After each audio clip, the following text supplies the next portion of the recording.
When things finally stopped moving, I opened my hand and admired the ring. It was thick, shaped like a beetle, much like the creatures that had covered the corpse. I slipped it onto my finger.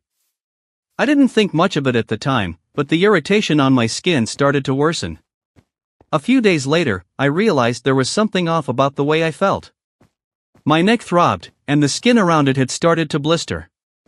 I noticed my left eye twitching constantly, which I attributed to dehydration, but things only got worse. During my afternoon naps, I woke up covered in mosquitoes that had perched on me, quietly digesting whatever they'd drawn from my veins. When I tried to drink coffee or eat, it all tasted like nothing. I didn't want greasy fast food or beer. Even water didn't feel like it quenched the thirst anymore. By the end of the week, I looked unrecognizable. My skin was clammy, my eyes bulging from their sockets. People avoided me, either out of fear or disgust. My body was changing, and I couldn't stop it.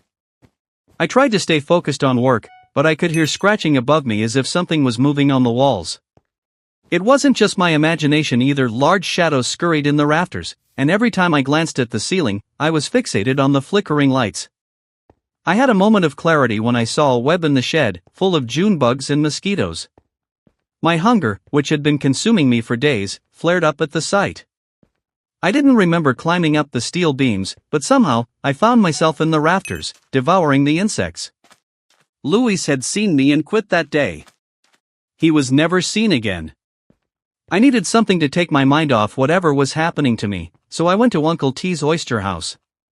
After a cold beer and a plate of oysters, I tried to pretend everything was normal.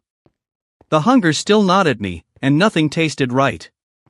I stepped outside for a cigarette, hoping the fresh air would calm me down. Follow for more.